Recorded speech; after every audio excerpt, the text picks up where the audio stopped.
Mr. Claude Smadja, Mr. Sanjay Kirloskar, ladies and gentlemen, today's session is very special for AIMA and for me personally because Claude is a very dear friend and it's wonderful to have him here in our midst. Claude, thank you so much for accepting my invitation and joining us today.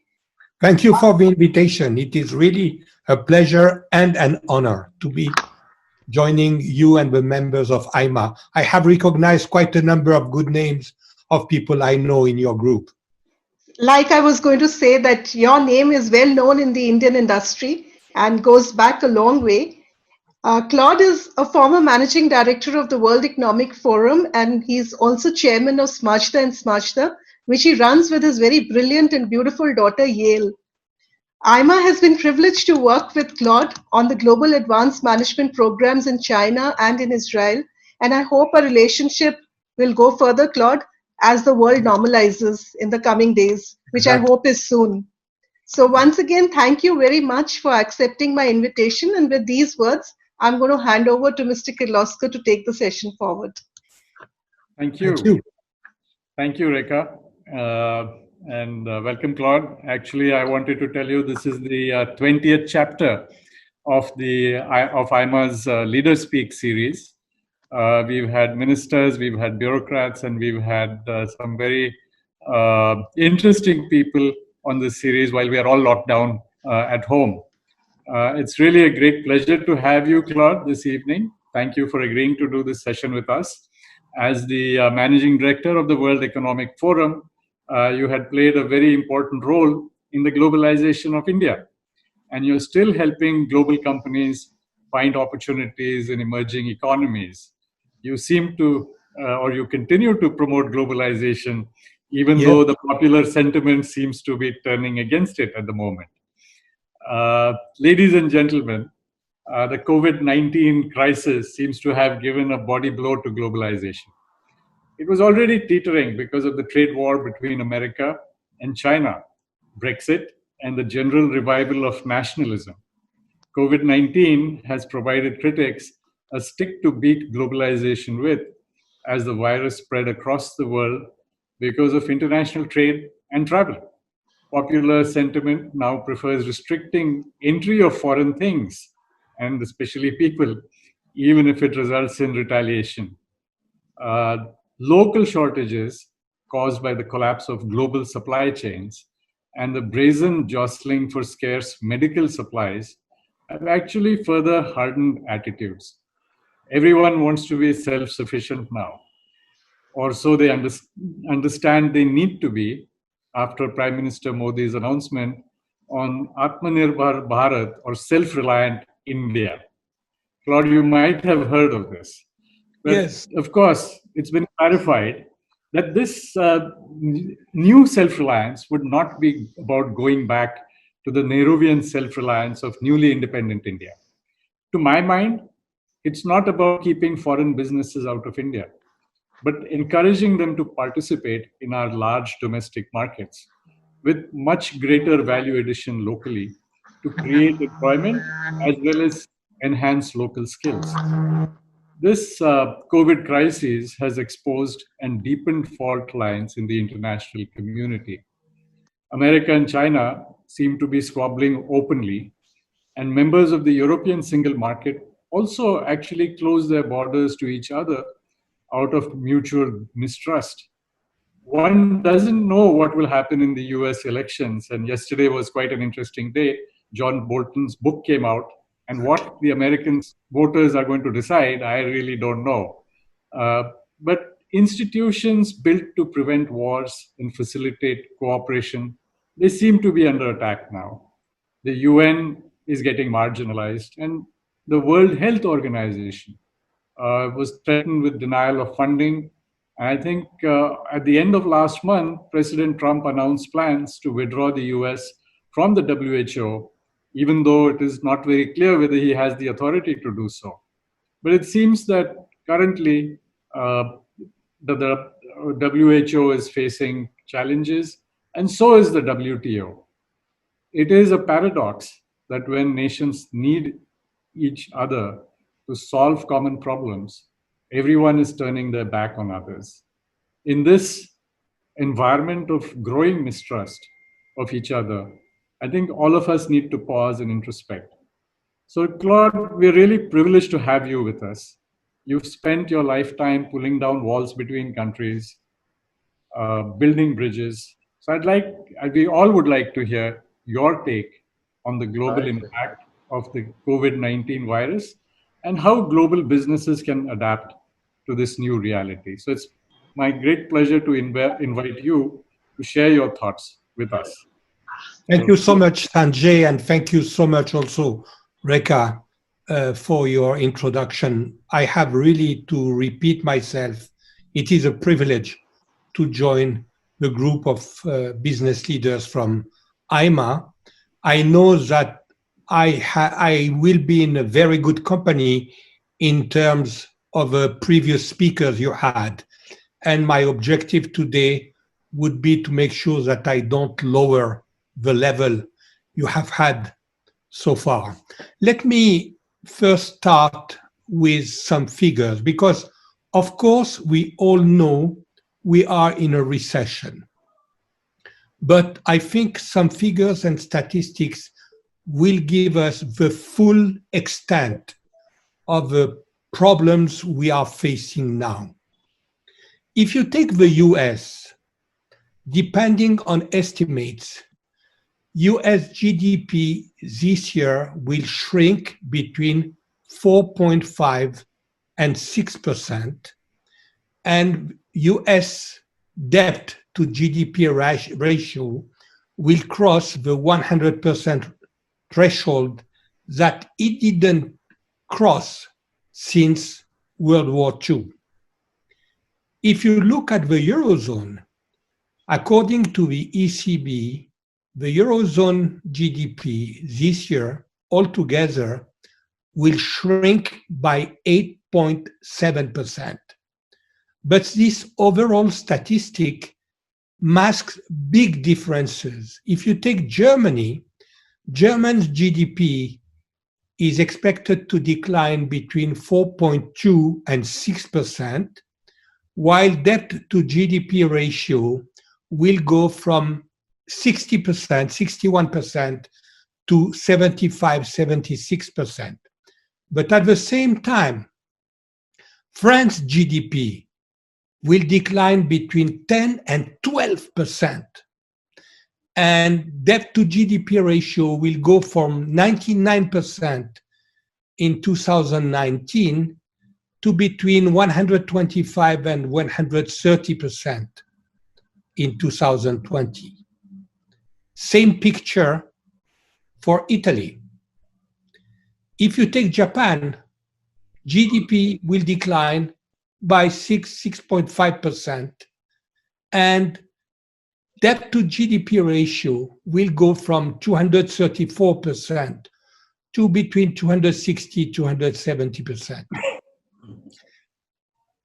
China might be the only exception in this picture because, in fact, it might be one of the very, very few countries which might end up in positive territory, registering a growth of between 1 and 1.2, 1.3%, with debt to GDP ratio going from 260% to more than 300%. And this provided there is not a second wave of COVID-19 pandemic. And so altogether, we have a global economy which will shrink this year for the first time in modern history, because even during the 2008-2009 crisis, the global economy didn't shrink, but the shrinkage this year will be by about 5 to 6%. And this in a context, as we have seen, of countries, whether governments or public entities or central banks, accumulating unprecedented levels of debt. So what does that mean? What do we expect from that?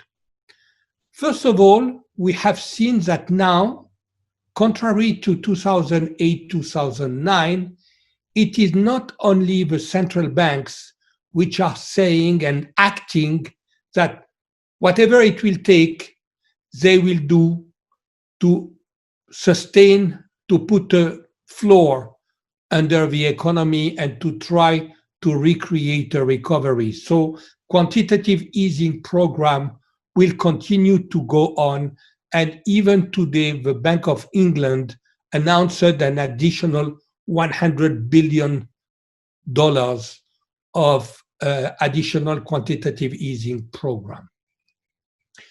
And also, we have this situation which is different from 2008, 2009, where in 2008, 2009, because in my view of the stupidity of the Germans, it was only in Europe the monetary tool which was used, whereas this time everywhere in the world it is the monetary and fiscal levers which are being used, which is in a way creating this situation where you have two sources of funding, of additional funding, creating this pile, this sea, this Red Sea in the global economy. Now, normally, when you have this kind of injection of fund, you are entitled to expect a surge of inflation. In fact, despite the surge of funding, the big problem today is to make sure that we don't fall into deflation. Why? Because as we are seeing, in a way, the shock to the supply side of the economies is beginning to be absorbed faster than the shock to the demand side of the economy. And don't let yourself be misled by the surge in the retail sector in the US last month. It was what you might call pent-up demand, immediate demand, which could not be fulfilled in the crux of the pandemic and which is now being acted. But I think we will see a slowing down of this retail sector in the period ahead. And second point, which is very important, we see very much that unemployment, the surge of unemployment, is here to stay for the coming years. And this uncertainty and this insecurity about economic future for household will, in a way, refrain demand. And if you take the US, the largest single consumer in the world, in 2019, the level of saving, household saving, was the lowest in recorded economic history of the US. It was at 1.4% of GDP before the pandemic, before the surge of unemployment. And so this is why you will have the problem of making sure that we don't have deflation instead of having to fight inflation. And we have seen that systematically, every single think tank, every single central bank has been downgrading their forecast, adjusting downward their forecast about inflation.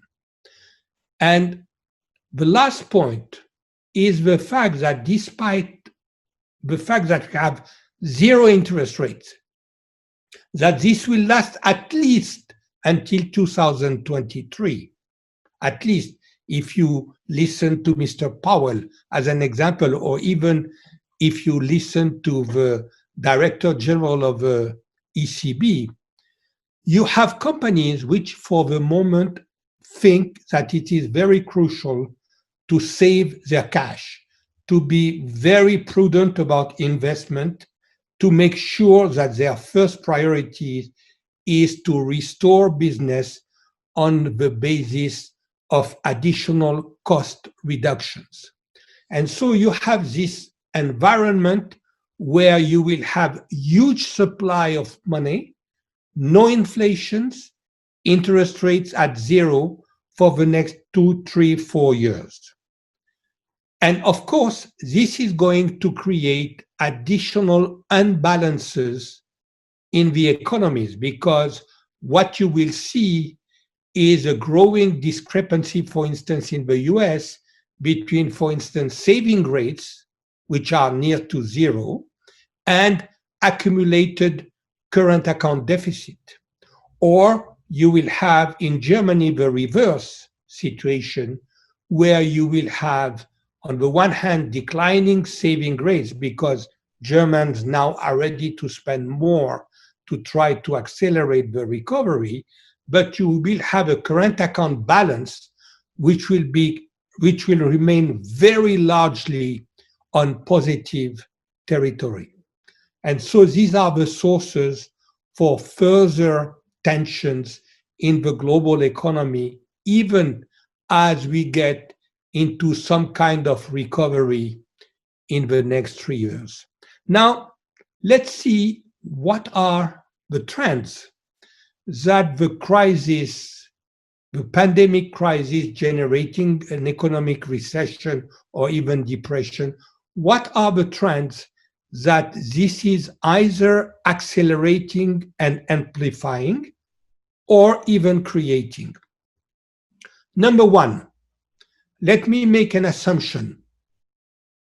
Chinese economy will emerge from the crisis stronger, and the American economy will emerge from the crisis in a weaker position.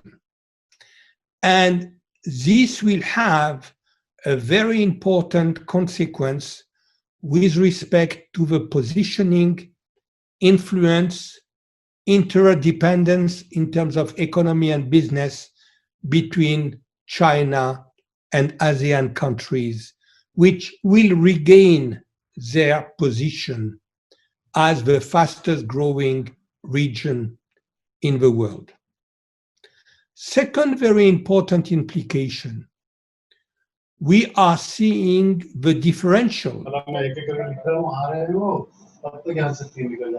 We are seeing a widening of a differential between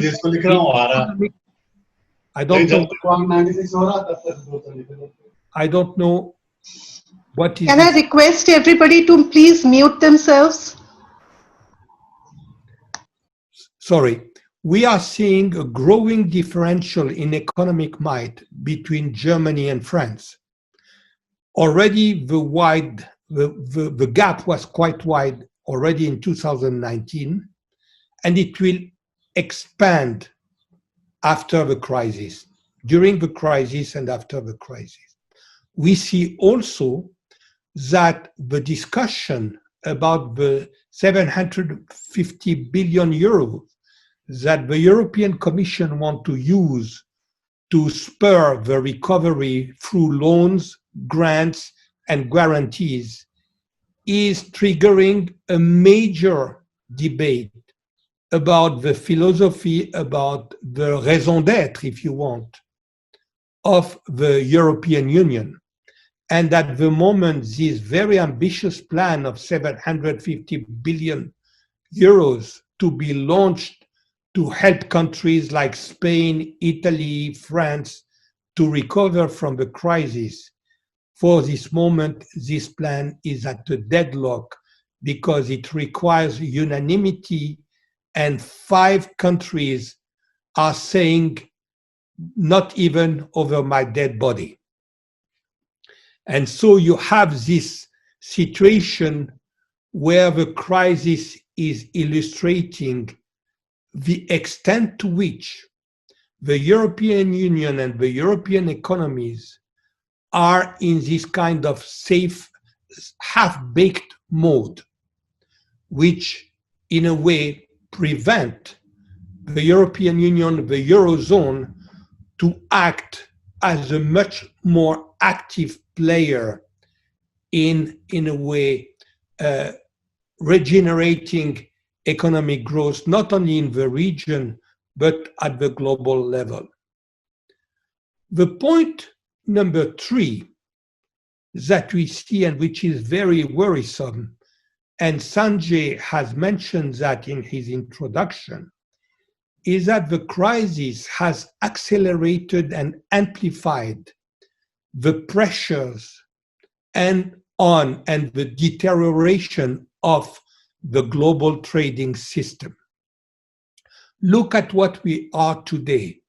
Even today, or yesterday, the US government has said that if Europe wants to install a digital tax, which is the official plan of the EU, to some extent, hell will break loose if we listen to Mr. Lighthizer. And it goes without saying that at this moment, any hope of having a EU-US trade agreement is dead. Look at what is happening between Europe and China, Australia and China, Japan and Australia and China, not speaking even of US and China. Everywhere you have this trend toward taking a tougher line against Chinese investment and Chinese acquisitions in sectors deemed to be of strategic importance for the countries concerned. And you can expect and even make sure that Beijing will not be sitting on their hands while this happens. There will be an escalation of tit for tat, and this will contribute even more to deteriorate the global investment and trade climate. Look then at what we see about the trend in Europe, in the US, to buy local. And this trend, for economic reason, because people want to protect jobs in their vicinity, because of environment reasons, because of concern about safety, for instance, of food, this trend will remain even after the pandemic has been tamed.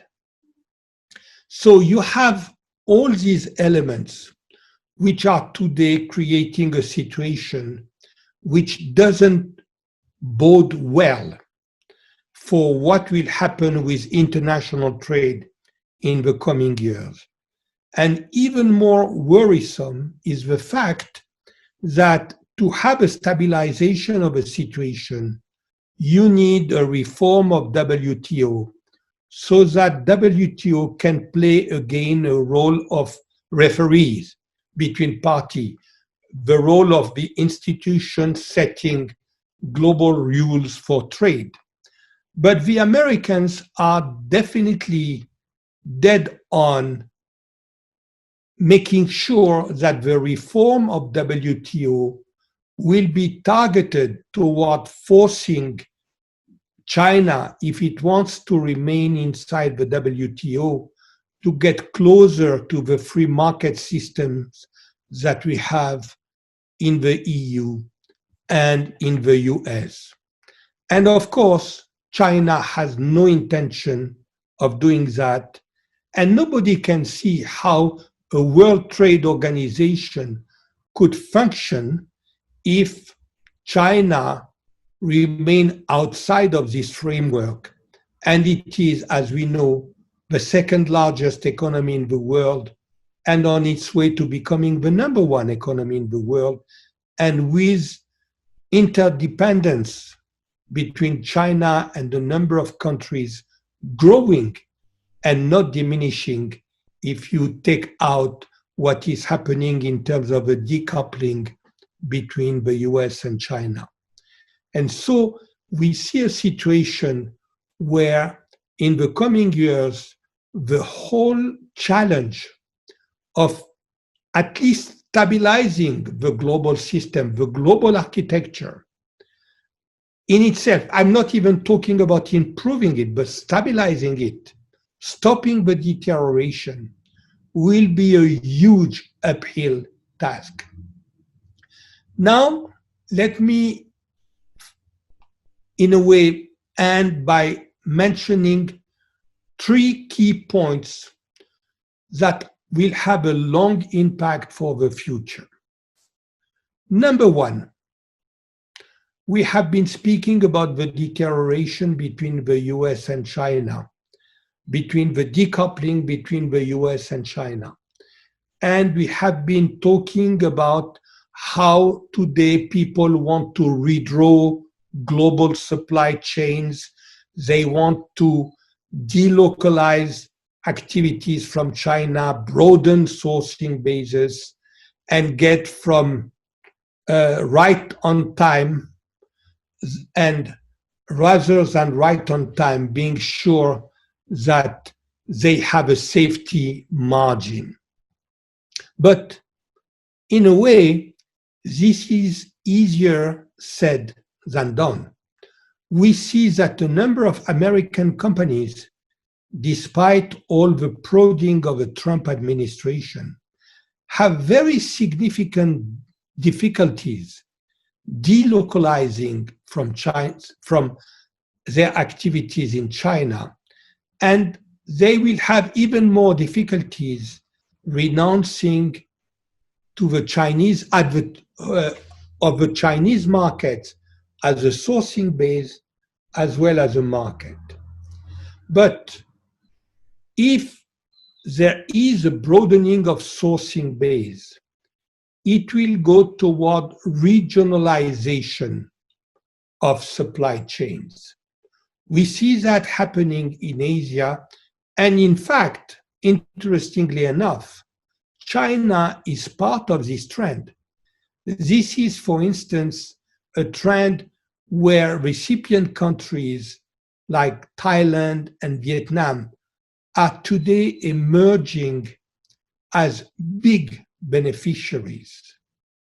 We see that trend despite the catastrophic policy of the Mexican president, López Obrador. We see the same situation with respect to the US, Canada, and Mexico. But in that respect, it raises a very interesting question for India. Where is India in all this? In what way can India benefit from this regionalization of supply chain?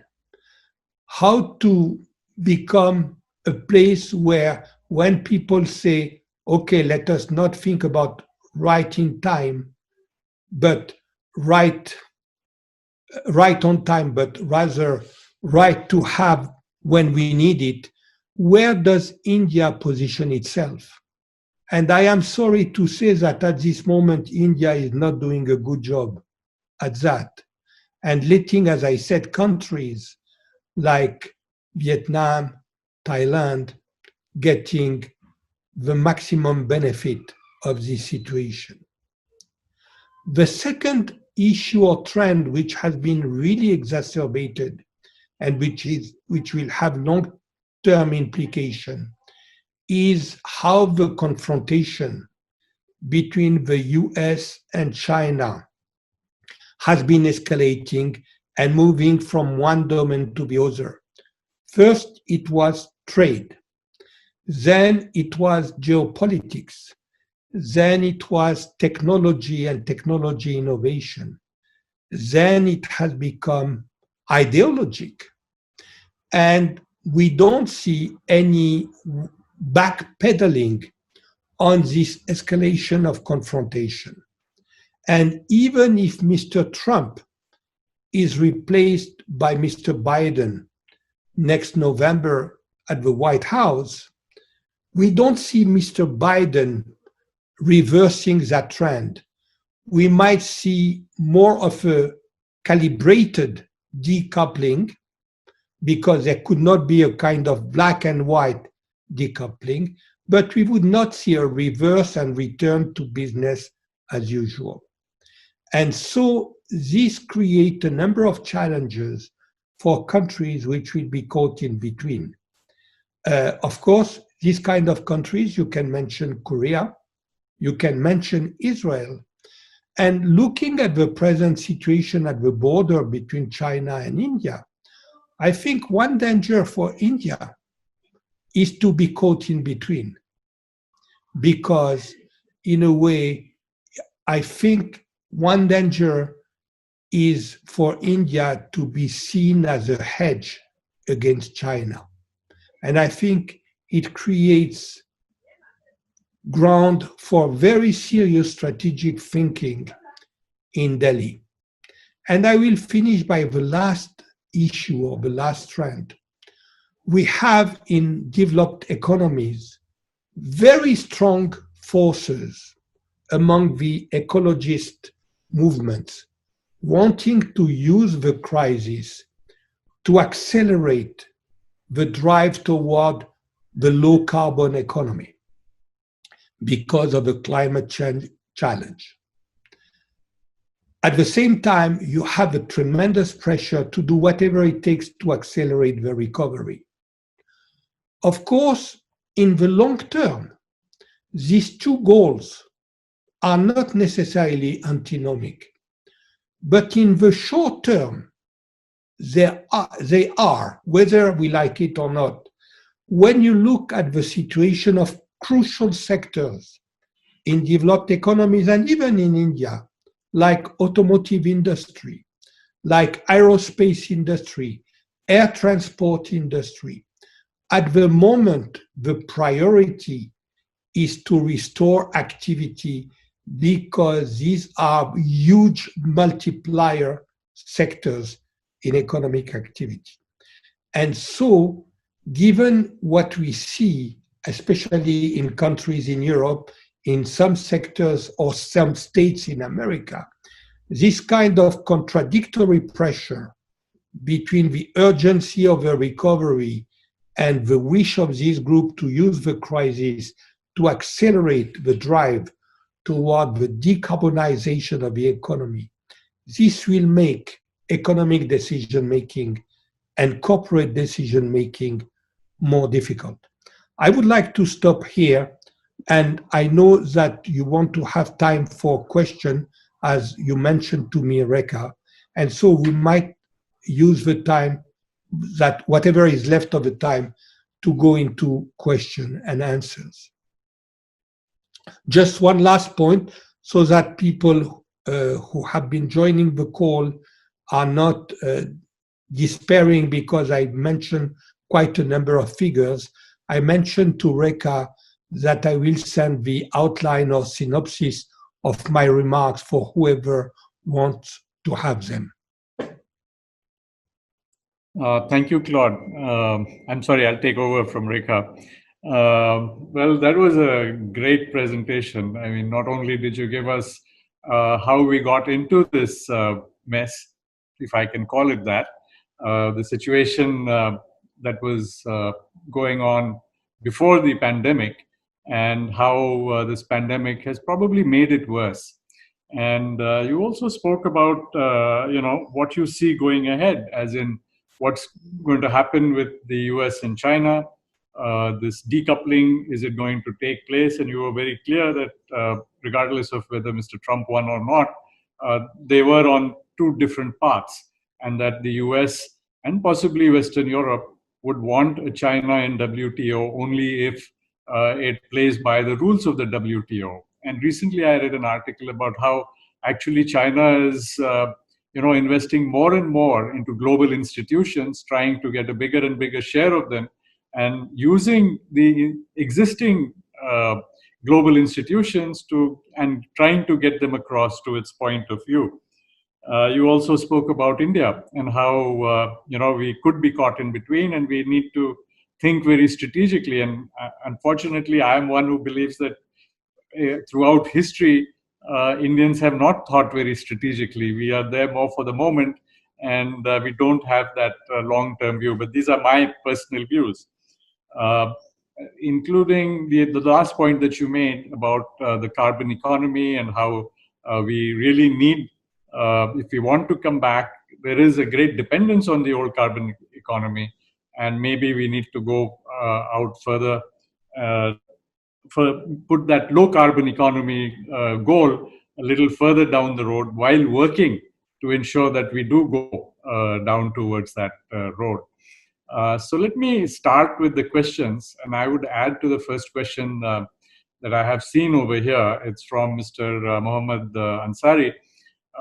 He said that COVID should persuade the world to cooperate more than earlier, but one notices a contrary view, a wave of narrowly defined nationalism. And what is your take on it? And I would add to that by asking you, do you think it would have been different if Hillary Clinton would have won instead of Donald Trump? Because quite a lot of things that have happened in the last few years, maybe Donald Trump represents what, obviously he represents what America wants, but that's a personal point of view. So that was the first question. Okay.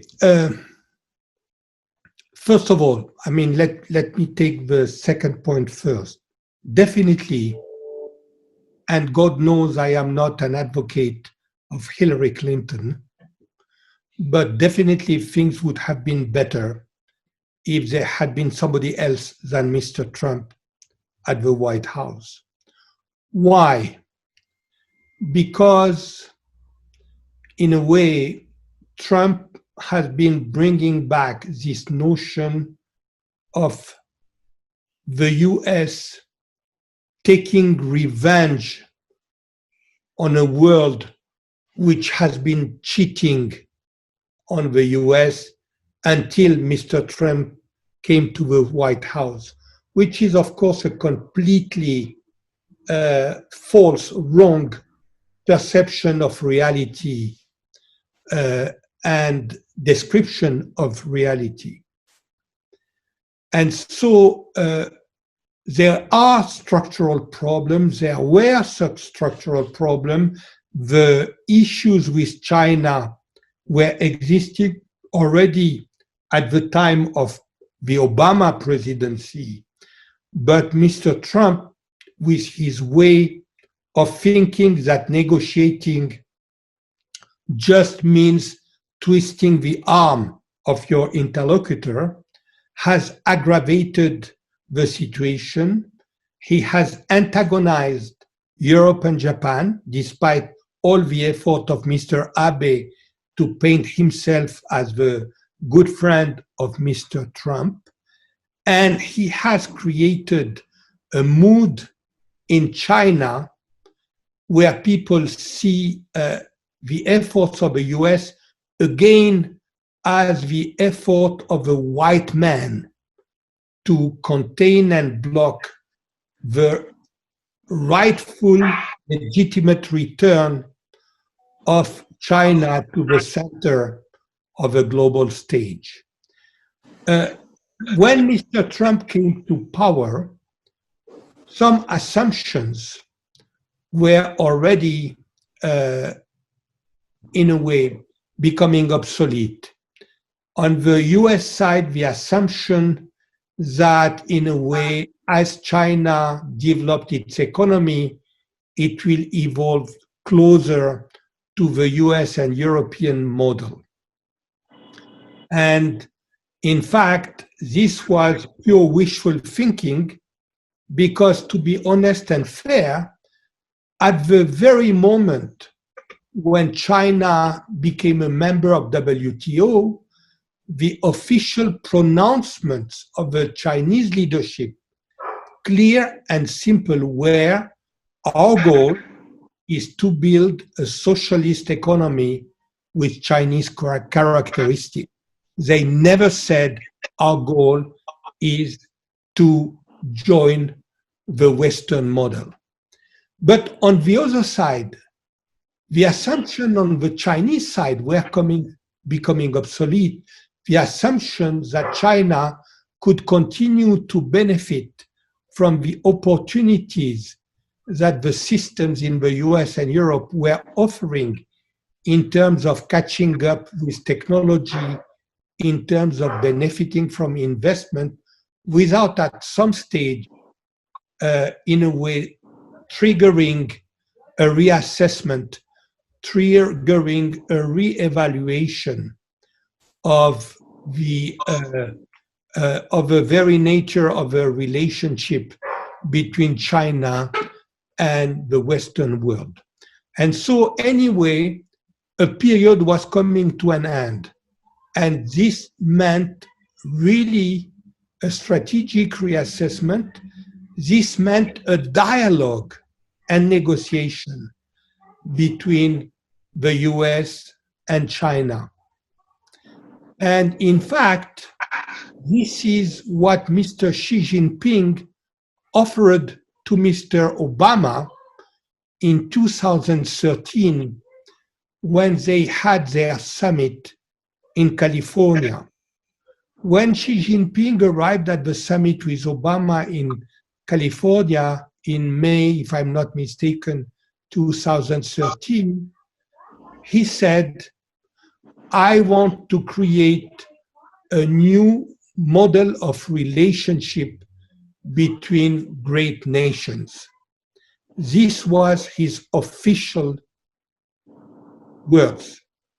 It meant, I want to create a pattern, a framework where China and the US deal on an equal footing basis.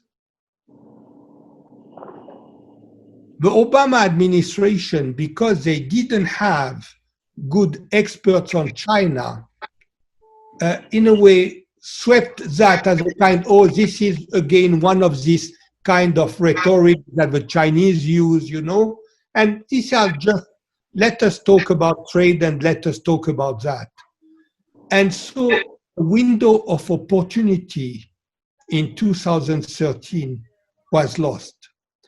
And so the situation that we are facing today will have arrived, but it would have been much more manageable, much less dangerous for the world economy, when much less costly for countries in between, if we have had another president at the White House with some kind of strategic perspective.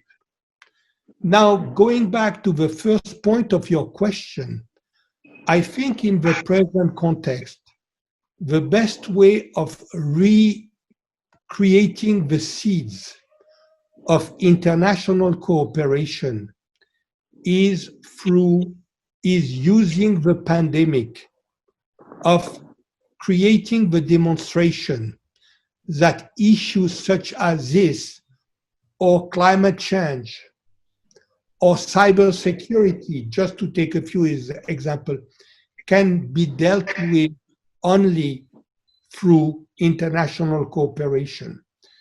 And in that respect, I am really sorry to say that the stupidity of the Trump administration has offered the golden opportunity to China for propaganda success.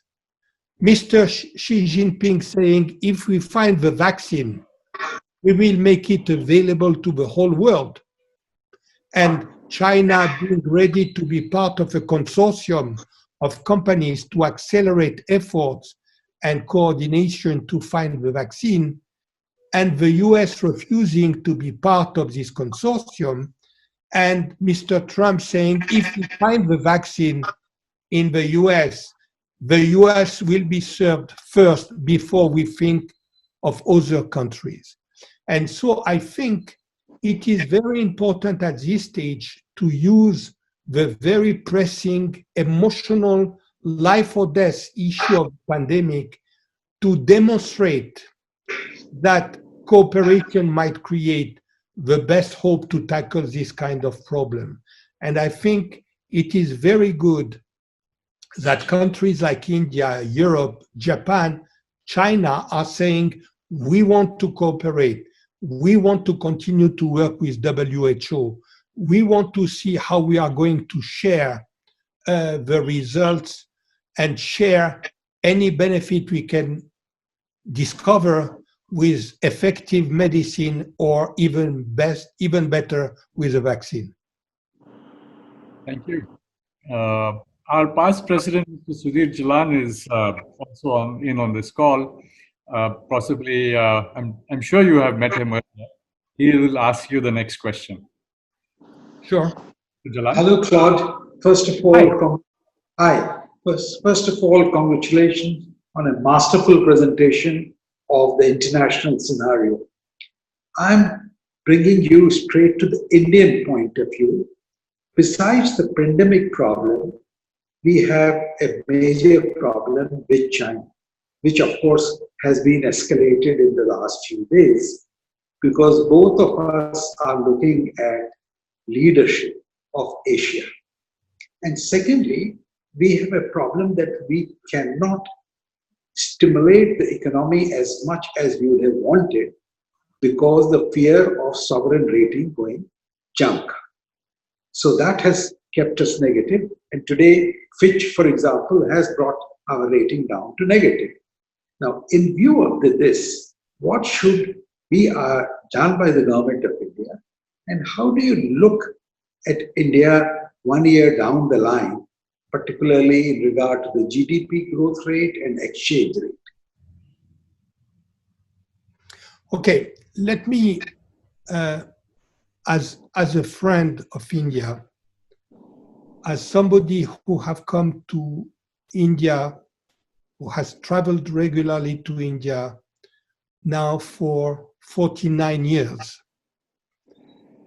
as somebody who knows who has so many good Indian friends, I think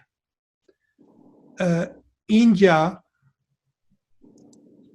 should find a way to, should try to find ways for long-term accommodation and modus vivendi with China. Of course, it takes two to tango. And if there is to be long-term accommodation, it means that the two players have the same interest, are ready to make the same kind of compromise to achieve that.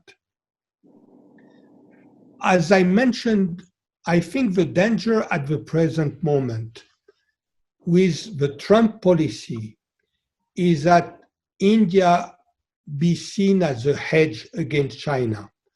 I truly believe that this is really, really, really against the midterm and long-term interest of India as a great nation, as a nation with great potential. Now, the issues that I see, because I speak about that a lot also with my Chinese friend, is that there is an incredible deficit of trust between the two countries. And there are incredible misperceptions. There are incredible misperceptions between the two countries. When I speak, for instance, with young entrepreneurs in Bangalore, and when I speak with young Chinese entrepreneurs in Beijing or in Shanghai, both of these groups, they would love to have more interaction. They would love to have more, in a way, cooperation in some projects. But again, you have these misperceptions. And I think a program on the two countries, by the two countries, to create more exchanges of people, more communication of people, would be the first order of the day. China is convinced that India is becoming a tool in the US effort to contain China. India is convinced that China has aggressive intention against it. And so this is the kind of, in a way, vicious circle that needs to be broken. What has happened at the border is truly unfortunate. And I think at the moment, despite the pressure of public opinions, it is important to restore some calm, to try to get into a more level-headed discussion. There is nothing to be gained, neither in China nor in India, in the rise of tensions. And let us not forget that from a pure economic standpoint, at this stage in the Chinese economy, India could be a very good partner. And when you look at India's ambitions in terms of infrastructure, for instance, China could bring a lot. And so it is really a pity that we have this kind of long-lasting antagonism. I really don't think that India and China are in competition for the leadership in Asia. Geography says otherwise. Whether we like it or not, the primary player more and more for the ASEAN countries will be China.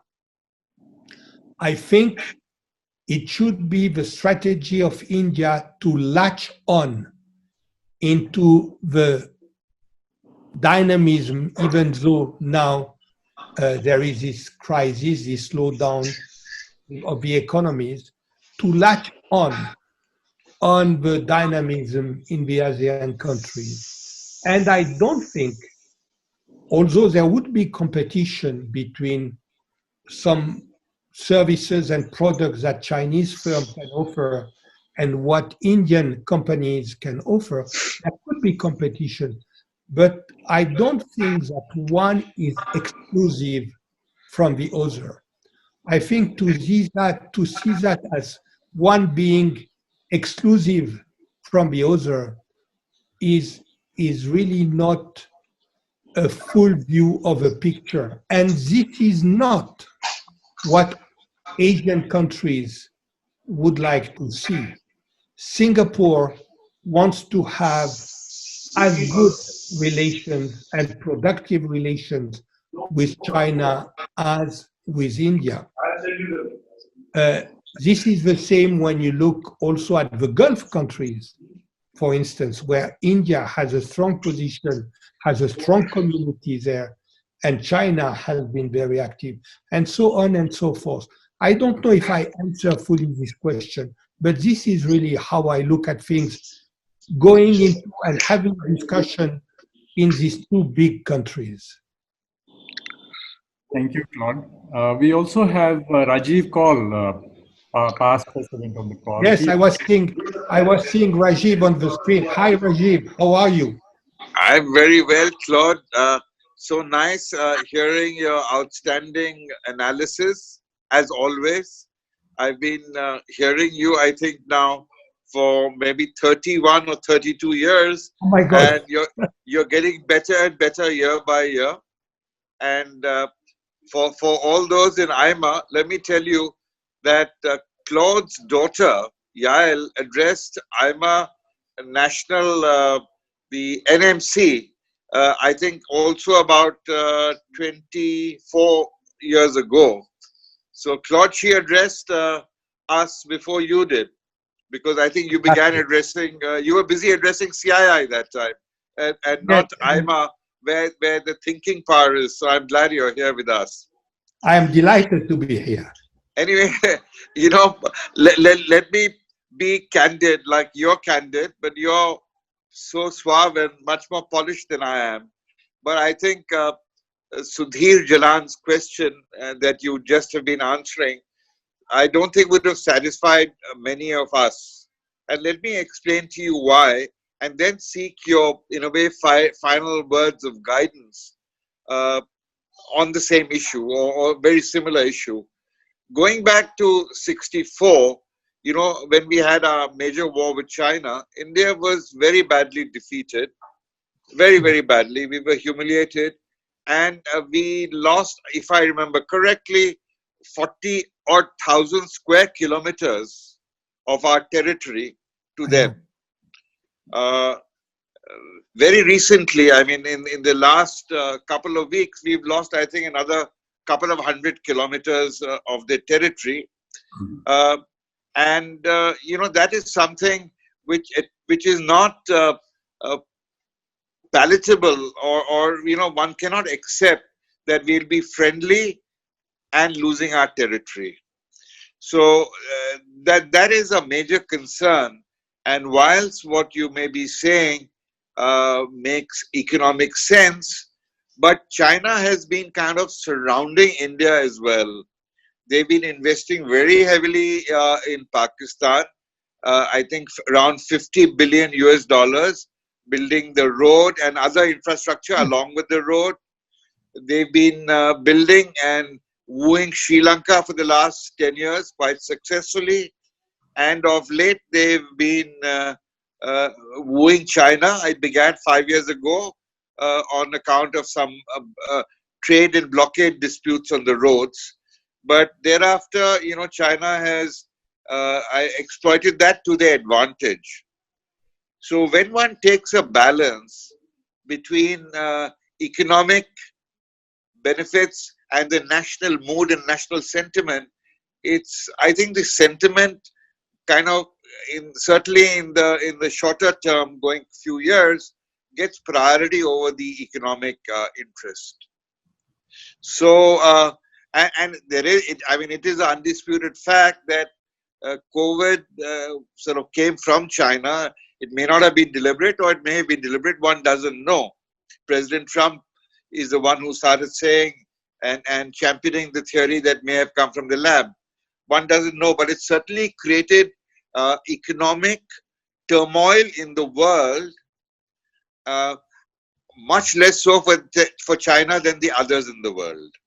You yourself said that economic growth rates in France and Italy, etc., will be around 10%, and China will be the first to come out of it also. That's also what you said. So keeping all this in mind, and knowing that you're an India lover, it'll be great to have your thinking and comments, Claude. Yes, thank you, Rajiv. Let me first deal with the issue of COVID. Mr. Trump has been saying that it was originated in a laboratory near the market, patati patata. Let us just repeat that his own intelligence services and the intelligence services of the UK, Canada, Australia, New Zealand have been definitive that this is not true. They have been definitive. The US intelligence agencies have officially contradicted the President of the United States. So this is really a canard which was launched, which is not true. This is point number one. Number two, it is true that the COVID originated in China, but let us face it, it could have originated, this kind of pandemic or another kind of pandemic could tomorrow originate in India, originate in Indonesia, we don't know. And why did China limit the numbers? Because, and sorry to say that, I mean, we don't like to admit it, because of the nature of the Chinese regime. Because they were able to quarantine hermetically 60 million people. They were able to tell 3,000 or 5,000 doctors living 3,000 kilometers away. Now you pack your things and tomorrow night you are in Wuhan to treat COVID people. And look at the mess in the US. Just think about one element. The official number of deaths in China is 4,800 something. Let us assume that this figure is wrong, that in fact the real figure is 20 times more, which is quite wide. It means 96 or 97,000 dead. At the present day, as we speak, the US has 120,000 dead, which is with a population which is less than a quarter the population of China. And it shows the mess that the Trump administration has created with its incompetence and inefficiency. And the problems that we have today because of this incompetence and inefficiency is that instead of having a unified policy as China or France or Germany or Switzerland had, where you establish a policy for the whole population, the Trump administration, because he's thinking of his re-election, is saying, I don't want to deal with that. This is the States.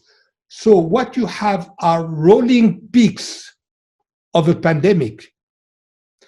New York was the #1 casualty. Now New York is okay, but what is happening? California, Florida, Texas, Arizona, which were very low and people were saying, okay, they are out of the woods. Now they are going back and they have to reinstate confinement. This is why the US will be coming out of a recession later than China. And so it has nothing to do with the conspiracy or something like that. Now, let me go back to a crucial point that you are making. And I know, and we even discussed that together, how emotional the issue of China is being in India. And I can understand why. I can really understand why. But the question is, what is India going to do? Are you going to declare war to China? Of course not. Of course not. Are you going to say, okay, we want to ignore that we have a giant with whom we share 3,500 kilometers of border, and we are going to do as they don't exist, and when we have tensions or skirmishes at the border, we will react? No. At some stage, for India's sake, you need to find accommodation. At some stage, and I know the trauma of the 64 war, I know I have spoken so many times with friends in Delhi, but at some stage, you have to say, okay, now we are in the 21st century, let us find ways. Germany in Europe, they found ways to do that. They found ways to do that. India is today struggling to get to the $5 trillion GDP. You were hoping to get to that by 2025. Unfortunately, this hope for 2025, this goal, is evaporating. The national sentiment, the emotions are very important. But, my God, there is a whole generation in India. I mean, there are people of quality who want a better life, who want to have access to progress, who want to do things because they have the capabilities. And so today, it is in a way, at least as I see it, the number one priority. And it is a completely different situation, completely different. I was born in Tunisia. My family was an okay family, etc., etc. When we came to Switzerland, we could not take anything because of the socialist government, because we were Jews, etc., etc. And literally speaking, we came in Switzerland with our luggage, period. And for some time, really, you were thinking, why did we lose all of that? We didn't do anything wrong. We were good citizens, etc., etc. But at some stage you say, okay, that was history, that was life. I was invited by the Tunisian government before to go to Tunisia to make speeches, to meet the prime minister. I made a point to host the prime minister in Davos on 3 occasions. At some stage, I know it looks harsh, but you need to turn the page. And sometimes it is difficult. I mean, you have still French people harboring grudges against Germany. Italians are harboring grudges against Germany. Not speaking even about the Jews and what happened with the Holocaust. But today, for instance, Israel and Germany have Germany has, from all the European countries, Germany is the country which has the best relations with Israel. So that is my point. And I know it is easier said than done, especially I am not an Indian, I am speaking but I think there should be forces. I think, for instance, AIMA and other organizations should say, okay, let us every year take 50 young leaders, business leaders from China and from India, put them together, and you will see what happens. You will have 25 new projects. I bet on that, you know? And it starts like that. It starts like that. But if we don't start like that, where does it lead? Sorry, I mean, I cannot. Thank you, Claude. You really spoke from the heart, and your emotions came through. Now, we had booked you from 6 to 7 Indian Standard Time. I realize we've gone past, and the Swiss make the best watches in the world. But can I extend it for another question or two? Sure. Yeah. Sure. I am afraid I'm speaking too much. I am afraid. This is what my wife and my daughter say all the time. My doctor objective is to cut one word out of 2 or 1 of what I write or what I say. Okay. You know? But it was very enjoyable listening to you, Claude. So I'm glad you spoke from your heart. And let me endorse entirely what our president, Sanjay, has just said, that it was wonderful hearing you.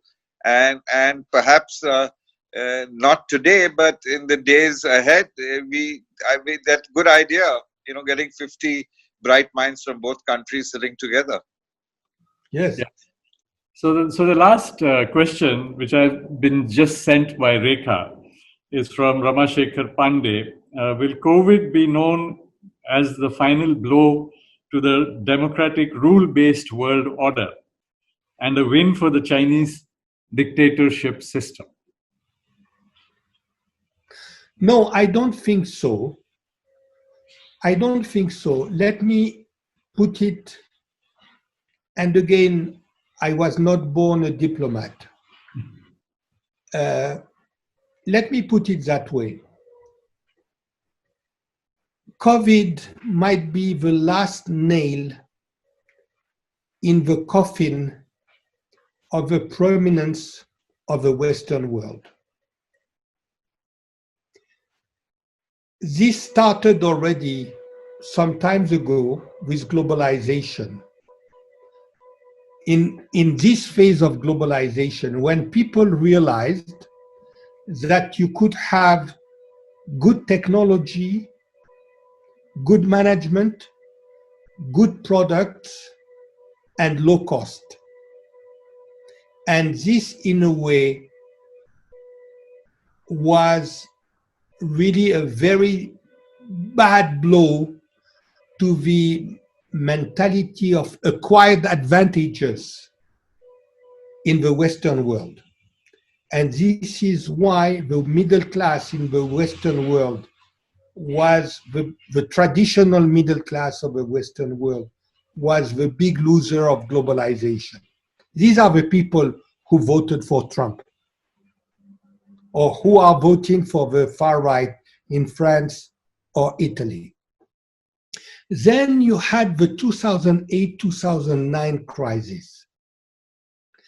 And in Asia and in China especially, people realized that the Western world didn't have the answer to all the problems, that when it was faced with the same problems, Western countries were doing exactly the opposite of what they were telling Asian countries to do. When you remember the Asian crisis and how the IMF pushed down the throat of ASEAN countries the so-called Washington Consensus. And in fact, it is from the 2000-2009 crisis that in fact somebody like Xi Jinping, when you look at his thinking, realized that China could aspire to become the equal of Western power. Now with the COVID crisis, we have gone to another step, which is that the US has been among the most inefficient countries in dealing with the pandemic. Yes, the pandemic originated in China, but China has been very efficient. Look at what they are doing today. Today, people were saying, oh my God, the second wave or something like that. Altogether, since last week, there have been about 148 cases, new cases. 148 cases on a population of 1.4 billion people. And again, the whole machine is in full-fledged war footing. Lockdown, stop domestic flight, it will work, and they will contain that. And so this crisis, and in fact what Singapore did, or what Japan did, but with the twist of a Japan mentality where you don't need to order people to do something. You just tell them that if they do that, it will be good for the community, and they will do it.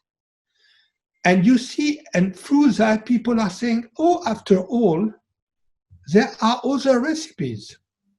The Western world is not as efficient as we thought it was. Technology, innovation, we can also master. And so, in a way, what we see today is more, and this is why people speak about the end of globalization. I think it is the end of globalization being equalized or being seen as synonymous of Americanization. This is the end of it. But this is the multifaceted globalization with strong regional dimension. This is a new form, a new avatar, if you want, or a new step in this globalization process. But people are too much, in a way, influenced by this model that if it is not globalization led by Citibank and Morgan Stanley and so on and so forth, and the IMF, then globalization is dead. No, it is not dead, but it is a multifaceted, a new phase in this process, which really started at the end of the 80s. So it is more that, but it is true also that we will continue to have democratic countries, India, Europe, the US, and we will have countries like China saying, we have another model and we want to be able to continue with this other model. We are not asking anybody to change their model. Don't ask us to change our model. And this is, in fact, the problem. How do you get these two models, which today have equal critical economic mass, to collaborate, despite their differences? Yeah, thank you, Claude. You know, I had read somewhere that either it was Lenin or Marx, maybe Marx, who said that capitalists will sell you the rope to hang them with. And, you know, if I remember, it was the Western world that was forcing the developing world into globalization. And at the end of the day, it was the companies and their leaders who made millions of dollars who actually benefited, and the workers lost out in the Western world. So the message that I get from what you have said is that it is going to be a multipolar globalization to speak. And in addition, India should strive, India should work hard to get its rightful place in this multipolar globalized world. And India has a lot to bring, because you have a culture, you have a number of values which are very important in the context of globalization. And I think it is a pity that India is not using that more in terms, people speak so much about soft power. How does India leverage its soft power? It has, you know? Yeah, thank you. I think with that we shall end. But you know, like my past presidents have told me, it's Rekha who always has the last word. So I will let her end this session. But from my side, thank you so much. Pleasure. Thank you, Sanjay. Thank you. It has been really a pleasure and an honor. Thank you. Thank you. Thank you so much, Claude. It's been an absolutely fascinating session. And if you see the comments in the chat, I think most of the delegates agree with me. We had over 200 people on Zoom, but we had over 1,200 people on Facebook, Twitter, and YouTube. So I think everybody had a very good session with you today. Fascinating insights on China, especially. So thank you, Claude. And I guess I'm going to twist your arm to come back to us very soon once again. Would love that. Thank you so much. And thanks, Claude. Keep safe, all of you. Yes. And I look forward to be back to India as soon as possible. Look forward to that. Thank you. Yes. Okay. Special invitation to you, Claude. Special invitation. Please come. Yeah. Thank you. Thank you. Thank you. Okay. Thank you. Bye. Good night, everybody. Good night. Bye-bye. Bye-bye. Bye.